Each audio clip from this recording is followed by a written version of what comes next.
नमस्कार विद्यार्थी मित्रांनो, आजच्या व्हिडिओमध्ये आपण कागदमापन हा घटक पाहणार आहोत।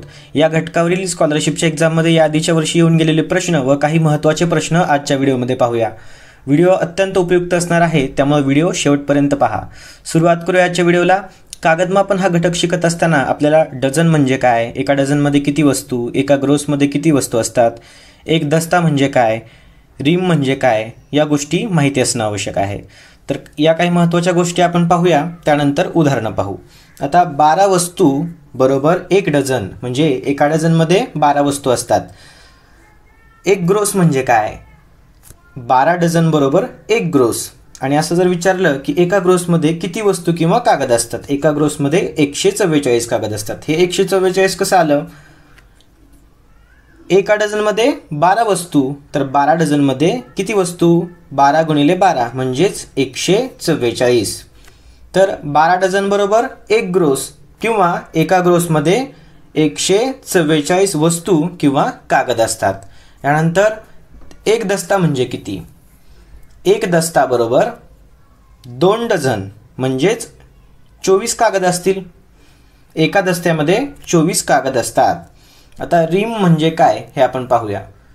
20 दस्ते बरोबर एक रिम, 20 दस्ते बरोबर एक रिम।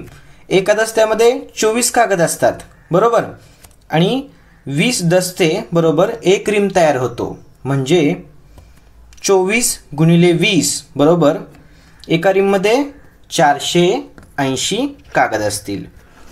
एका रिममध्ये 480 कागद असतील। 20 दस्ते बरोबर एक रिम, किंवा एका रिममध्ये 480 कागद असतात। या काही गोष्टी लक्षात ठेवायच्या। यानंतर आपण आता उदाहरणं सोडवायला सुरुवात करू।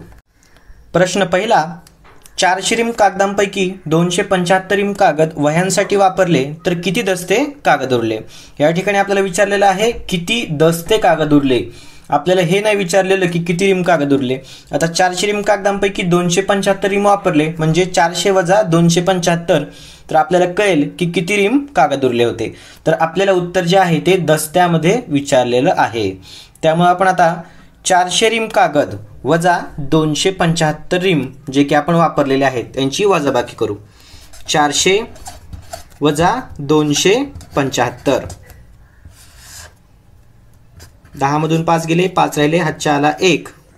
10 मधून 8 गेले, 2 राहिले, हातच्या आला 1। 4 मधून 3 गेले, 1 राहिले। 125 रिम कागद उरलेले आहेत।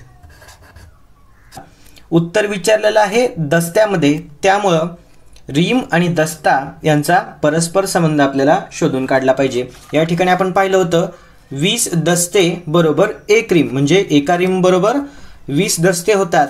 तर या ठिकाणी 125 रिम आहेत। 125 रिम बरोबर किती, 125 गुणिले 20 करावं लागणार आहे। 125 गुणिले 20 म्हणजे आपल्याला उत्तर दस्त्यामध्ये मिळणार आहे। 20 पंचे 100, 100 ला 0, हातच्या आले 10। 20 दोन्ही 40 आणि 10 50, 50 ला 0, हातच्या आला 5। 20 एक 20 आणि 5 25। उत्तर काय आलं, 2500। तर या ठिकाणी 2500 दस्ते कागद उरणार आहेत। यानंतर पाहूया प्रश्न दुसरा।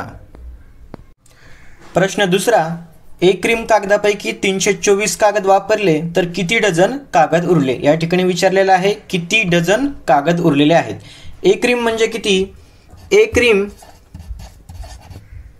बरोबर 480 कागद असतात, हे आपल्याला माहिती आहे।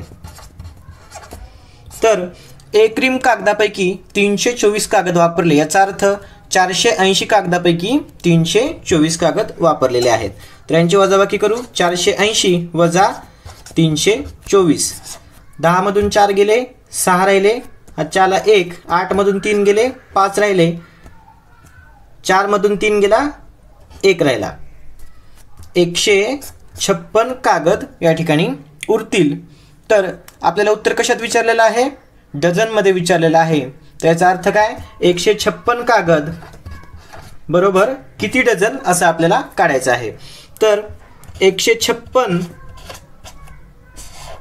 भागिले आपल्याला 12 करावं लागणार आहे, कारण एक डझन बरोबर 12 कागद असतात।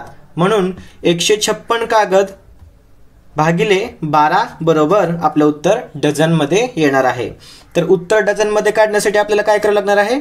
कागदाच्या संख्येला 12 ने भागावं लागणार आहे. तर आता या ठिकाणी भागाकार करू. 12 × 12, 12 × 12 उरले 3, हे 6, 36, 12 त्रिक 36 म्हणजे उत्तर आलं 13 डझन. 156 कागद बरोबर 13 डझन, याचा अर्थ काय होतो? 13 डझन कागद उरले. यानंतर पाहूया प्रश्न तिसरा. हा प्रश्न 2017च्या स्कॉलरशिपच्या एक्झाममध्ये आला होता. प्रश्न तिसरा, 1 ग्रोस कागदापैकी 5 दस्ते कागद छपाईसाठी वापरले तर किती कागद शिल्लक उरले? आता 1 ग्रोस म्हणजे किती कागद हे आपल्याला माहिती असणं आवश्यक आहे. 1 ग्रोस बरोबर या ठिकाणी आपण पाहिलं होतं 12 डझन बरोबर 1 ग्रोस, म्हणजेच एका ग्रोसमध्ये 144 कागद असतात. तर या ठिकाणी आपण लिहून घेऊ 1 ग्रोस बरोबर 144 कागद. तर या ठिकाणी 1 ग्रोस कागदापैकी 5 दस्ते कागद वापरलेला आहे. आता दस्ता म्हणजे किती? एका दस्त्यामध्ये किती कागद असतात? 1 दस्ता बरोबर 24 कागद. तर या ठिकाणी किती दस्ते वापरलेले आहेत? 5 दस्ते, म्हणजेच 24 गुणिले 5. एका दस्त्यामध्ये 24 कागद असतात, तर 5 दस्त्यामध्ये 24 गुणिले 5 कागद असतील. 5 × 20, 20 ला 0 हात 4 2, 5 2 10 आणि 2 12 म्हणजे 24 पंचे 120.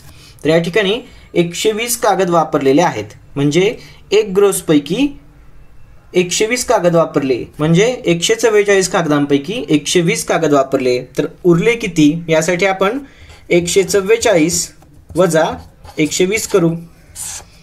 उत्तर काय येईल? 24. या ठिकाणी 24 कागद उरतील. तर अशा प्रकारे आजच्या व्हिडिओमध्ये आपण कागदमापन या घटकावरील काही महत्त्वाच्या संकल्पना व उदाहरणं पाहिलेली आहेत. तुम्हाला जर व्हिडिओ आवडला असेल तर व्हिडिओला लाईक करा, चॅनलला सबस्क्राईब करा व बेल आयकॉन क्लिक करा, म्हणजे दररोज येणारे नवीन नवीन व्हिडिओज तुमच्यापर्यंत पोहोचत राहतील. भेटूया पुढच्या व्हिडिओमध्ये. थँक्यू.